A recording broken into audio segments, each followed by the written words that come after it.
নমস্কার, আপনাদের স্বাগত জানাই চ্যানেল রূপা মুখার্জিতে। মা সারদা দেবীর জীবনই যেন এক অমৃত কথা। এই কথা একবার শুনলে বারংবার যেন শুনতে ইচ্ছে করে।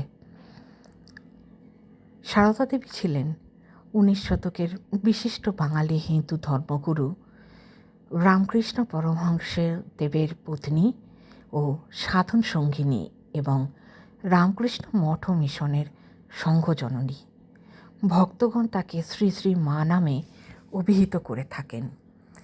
রামকৃষ্ণ আন্দোলনের বিকাশ ও প্রসারে তাঁর ভূমিকা অনস্বীকার্য।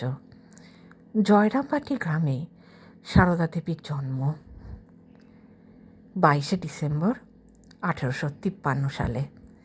তাঁর বিবাহপূর্ব নাম ছিল শারদামণি মুখোপাধ্যায়।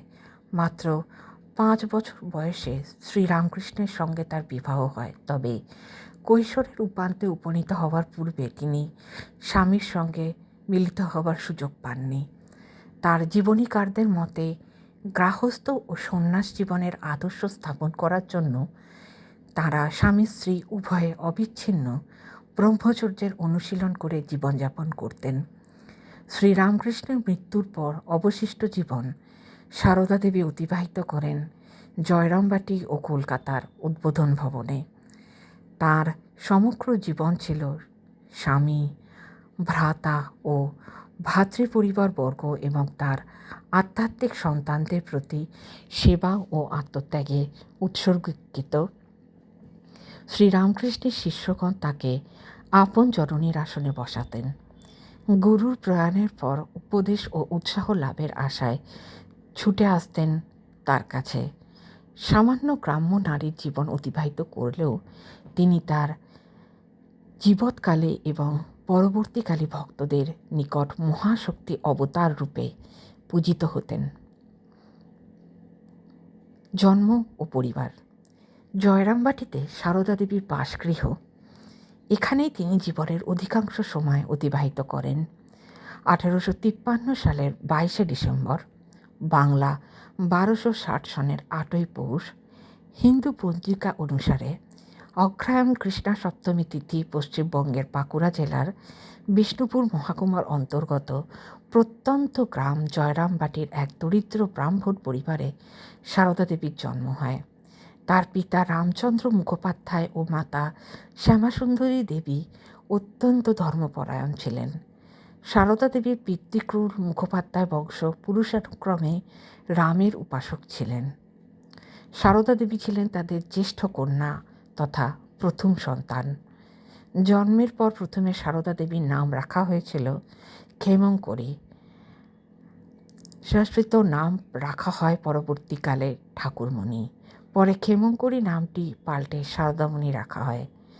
রামচন্দ্র মুখোপাধ্যায় কৃষিকাজ ও পুরোহিত বৃত্তি করে জীবিকা নির্বাহ করতেন এবং 3 ভাইকে প্রতিপালন করতেন। দরিদ্র হলেও রামচন্দ্র ছিলেন পরোপকারী ও দানশীল ব্যক্তি। কথিত আছে সারদা দেবীর জন্মের আগে রামচন্দ্র ও শ্যামাসুন্দরী উভয়ই দিব্য দর্শনে দেখেছিলেন যে মহাশক্তি তাদের কন্যারূপে জন্ম নিতে চলেছেন। সারদা দেবীর জন্মের পর রামচন্দ্র ও শ্যামাসুন্দরীর কাদম্বিনী নামে এক কন্যা এবং প্রসন্ন কুমার, উমেশচন্দ্র, কালীকুমার, বরদা প্রসাদ ও অভয়চরণ নামে 5 পুত্রের জন্ম হয়। বাল্যকালে সাধারণ গ্রামবাসী বাঙালি মেয়েদের মতো সারদা দেবীর জীবনও ছিল অত্যন্ত সরল ও সাদাসিধে। ঘরের সাধারণ কাজকর্মের পাশাপাশি ছেলেবেলায় তিনি তার ভাইদের দেখাশোনা করতেন। জলে নেমে পোষা গরুদের আহারের জন্য দল ঘাস কাটতেন। ধান খেতে মুনিশদের জন্য অর্থাৎ ক্ষেত মজুরদের জন্য মুড়ি নিয়ে যেতেন। প্রয়োজনে ধান কুড়োনোর কাজও করেছেন। সারদা দেবীর প্রথাগত বিদ্যালয় শিক্ষা একেবারেই ছিল না। ছেলেবেলায় মাঝে মাঝে ভাইদের সঙ্গে পাঠশালায় যেতেন।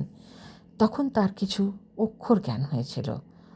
পরবর্তী জীবনে কামারপুকুরে শ্রীরামকৃষ্ণের ভ্রাতুষ্পুত্রী লক্ষ্মীদেবী ও শ্যামপুকুরে একটি মেয়ের কাছে ভালো করে লেখাপড়া করা শেখেন। ছেলেবেলায় গ্রামে আয়োজিত যাত্রা ও কথকতার আসর থেকেও অনেক পৌরাণিক আখ্যান ও শ্লোক শিখেছিলেন। ছেলেবেলায় পুতুল খেলার সময় লক্ষ্মী ও কালীর মূর্তি গড়ে খেলার ছলে পুজো করতেন। বলতেন ছোটবেলা থেকেই মহামায়ার ধ্যান অভ্যাস করেন তিনি। এও কথিত আছে সেই সময় থেকেই তার বিবিধ দিব্য দর্শন ও অভিজ্ঞতা হতো। ছেলেবেলার কথা বলতে গিয়ে সারদা দেবী বলেছিলেন, ছেলেবেলায় দেখতুম আমার মতো মেয়ে সর্বদা আমার সঙ্গে থেকে আমার সকল কাছে সহায়তা করত, আমার সঙ্গে আমোদ আহ্লাদ করত, কিন্তু অন্য লোক এলেই আর তাকে দেখতে পেতুম না। 10-11 বছর পর্যন্ত এরকম হয়েছিল। আগামীকাল আমরা সারদা মায়ের বিবাহিত জীবন ও দক্ষিণেশ্বরে আগমন তথা তৎপরবর্তীকালের জীবনের সকল গল্প শুনব।